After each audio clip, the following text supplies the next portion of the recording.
এবার নবীজি বলছেন জাহান্নামে আমি উকি মেরে দেখেছি, জাহান্নামে দেখেছি বেশিরভাগ অধিবাসী, জাহান্নামের বেশিরভাগ মানুষ হচ্ছে উম্মতে মুহাম্মাদের নারী জাতি। বলেন নাউজুবিল্লাহ। এই নারী জাতি মানে আমার বোন, আপনার মা, আপনার স্ত্রী, আমার বোন, আমার মা, আমার স্ত্রী, আমাদেরই তো। নারী কি আমাদের বাইরে? কেন তারা জাহান্নামে যাবে? নবীজি বলছেন কয়েকটা কারণ। এক, তারা বেশি বেশি লানত এবং অভিশাপ করে। এক। দুই, তারা এমন কিছু কাপড় পরে শেষ জামানায় বাইরে ঘুরবে যে কাপড়গুলো পরেও তারা নগ্ন থাকবে। দুই, অর্থাৎ বেপরদামির কারণে। তিন, তারা বুক পিঠ চাপড়ায়, প্রলাপ বিলাপ করে, এটা একটা কারণ। চার, তারা স্বামীর সাথে কখনো কখনো কুফরি করে। কেমন?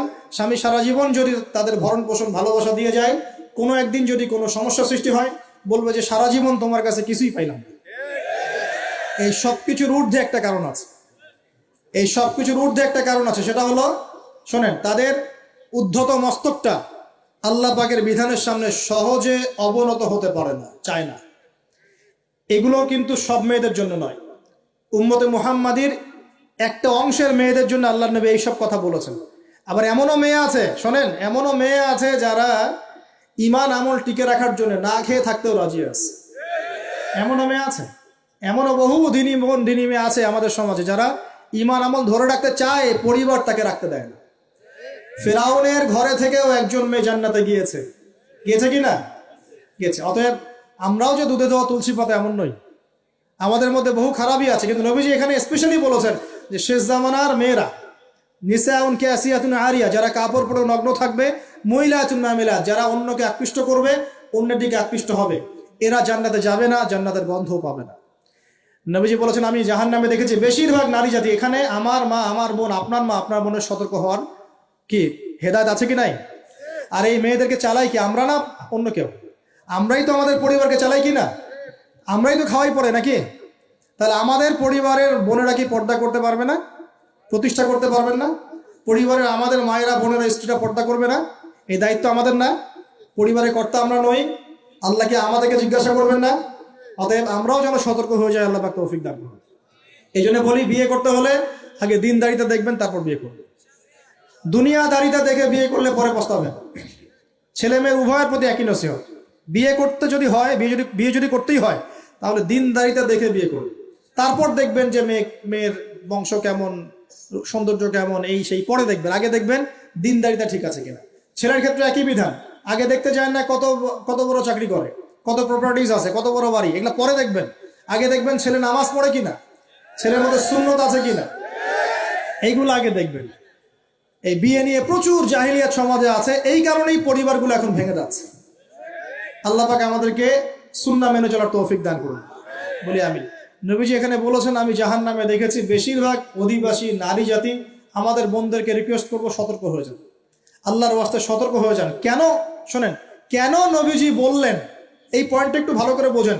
কেন নবীজি এই উম্মতের মধ্যে বেশিরভাগ মেয়েকে জাহান্নামী বললেন? আপনি একটু চিন্তা করেন তো, এই উম্মতের মধ্যে কি এমন হয়েছে, এই উম্মতের মেয়েদের সাথে কি এমন হয়েছে যার ফলে মেয়েদেরকে আর ঘরে রাখা যায় না, সব বাইরে চলে আসতেছে?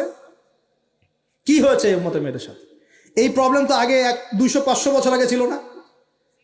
500 বছর আগে আপনি কি কোনো মেয়েকে দেখেছেন আমাদের মেয়েদের মতো বেপর্দায় সারা রাস্তাঘাট, গ্রামগঞ্জ, একদম অফিস আদালত বাজার ঘাট সব ঘুরে বেড়াচ্ছে?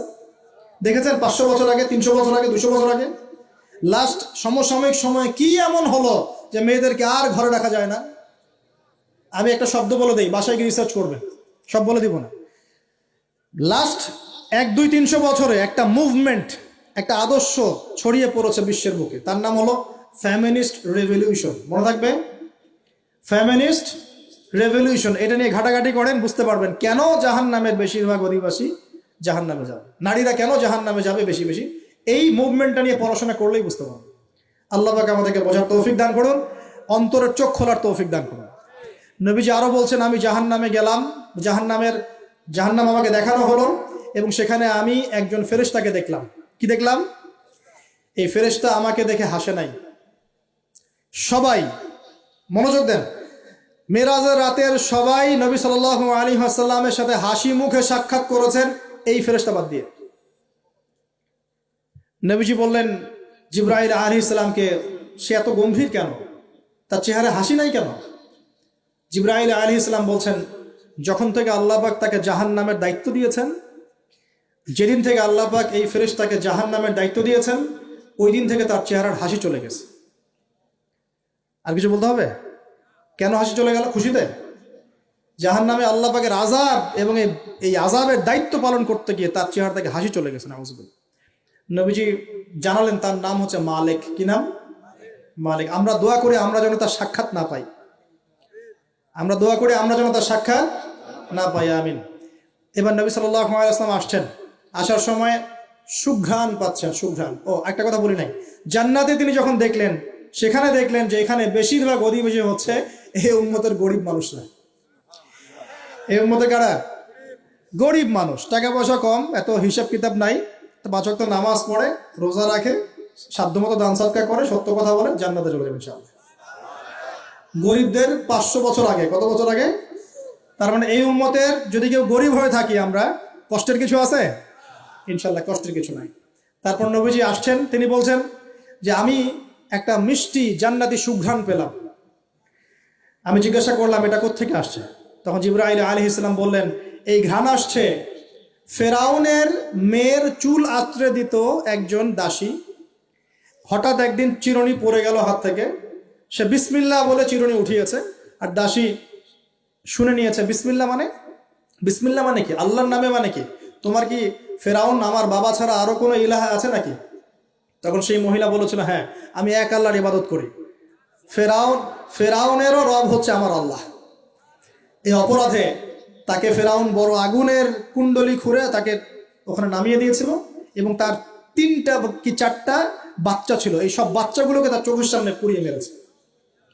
শেষে একটা বাচ্চা ছিল, কোলের বাচ্চা, এই বাচ্চাকে নিয়ে সে লাফ দিবে, তাকে বাধ্য করা হচ্ছে, সে তো নিজে মরতে রাজি, কিন্তু বাচ্চাটা মায়া লাগবে না, সে বাচ্চাকে নিয়ে লাফ দিতে চাচ্ছে না। তখন আল্লাহ পাক ওই বাচ্চার জবানে আল্লাহর কুদরত, আল্লাহর মুজিজা চালু করে দিলেন, ওই বাচ্চা কথা বলা শুরু করল। ওই বাচ্চা বলল, হে আম্মা ইসবিরি ইয়া উম্মা, হে আমার মা সবর করো, ফাইন্না মাউইদুনা আল জান্নাহ, আমাদের জন্য আল্লাহ পাক জান্নাত রেখেছেন। আলহামদুলিল্লাহ, লাভ দিয়ে জান্নাত। ওই যে ফেরাউনের স্ত্রী বলা ঠিক না এখানে, ফেরাউনের ওই দাসী যে চুল আশ্রয় দিত, আসিয়া, যার নাম বলা হয় কোনো কোনো জায়গায় আসিয়া, এবং তার সন্তানদেরকে যেখানে দাফন করা হয়েছে ওখান থেকে জান্নাতের ঘ্রাণ আসছে। কে পেলেন এই ঘ্রাণ? রাসূলুল্লাহ সাল্লাল্লাহু আলাইহি ওয়াসাল্লাম। এবার তিনি চলে আসছেন, এসে কাবা ঘরের হাতিমে আবার এসে সেখানে আসলেন, এখানে বিমর্ষ মুখে বসে আছেন। কেন মন খারাপ? যে আমি যদি এই ঘটনা যদি কালকে এখন সকালে সবাইকে বলা শুরু করি, সবাই তো আমাকে এখন কি বলবে? মিথ্যাবাদী, এমনিই তো মিথ্যাবাদী বলছে, এখন এই ঘটনা আবার বিশ্বাস করবে কিনা। এখন সকালবেলা আবু জেহেল আসছে, আয়েশা বলছে যে কি নতুন কিছু ঘটনা ঘটছে নাকি, নতুন কোনো ঘটনা আছে নাকি, টিটকারি করলো আর কি। রাসূল সাল্লাল্লাহু আলাইহি ওয়াসাল্লাম বলছেন, আমি গতকালকে আকসায় গিয়েছিলাম। এখন আবু জেহেল বলছে, ও আচ্ছা চমৎকার, আকসায় গিয়েছিলেন, তাই নাকি, আর কি করেছো? তো যে আমি এই ঘটনা ঘটেছে আমার সাথে। তখন সবাইকে সে ঢোল পিটায় নিয়ে আসলো, আরে আসো আসো, মুহাম্মদ কি বলে শোনো, দেখো কি বলে, তো পাগল হয়ে গেছে। নাউযুবিল্লাহ। বলছে আকসায় গিয়েছিলে, বলো তো আকসায় কি কি আছে? সুবহানাল্লাহ, আল্লাহ রাব্বুল আলামিন, এখন যেমন ভিডিও দেখি না আমরা, এইভাবে আল্লাহ রাব্বুল আলামিন মসজিদুল আকসাকে নবীর সামনে তুলে ধরলেন, সামনে।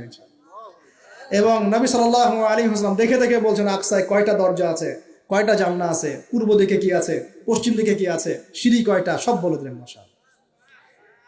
এরপর আবু বকর সিদ্দিকের সামনে একজন কাফের গিয়ে বলছে, জানো মুহাম্মদ কি বলেছে? মুহাম্মদ এই কথা বলেছে। আবু বকর সিদ্দিক তখন বলছেন যে আমি তো এর চাইতেও কঠিন কথা বিশ্বাস করি, আমি তো বিশ্বাস করি যে নবী সাল্লাল্লাহু আলাইহি ওয়াসাল্লামের কাছে আসমান থেকে আল্লাহর ওহী আসে, আর মেরাজের রাতটার এমন কি, আমি তো বিশ্বাস করি আল্লাহ তার সাথে কথা বলেন, আল্লাহ পাকের কথা তার কাছে আসে, আল্লাহর কালাম তার কাছে আসে। ওই দিন থেকে নবী সাল্লাল্লাহু আলাইহি ওয়াসাল্লামের এই সাহাবীর নাম হয়ে গেল আবু বকর সিদ্দিক। এখন এর মাঝখানে আর কয়েকটা কথা হয়েছে, আমাদের নবী পরে হাদিসে জানিয়েছেন, এগুলো বলে শেষ করছে।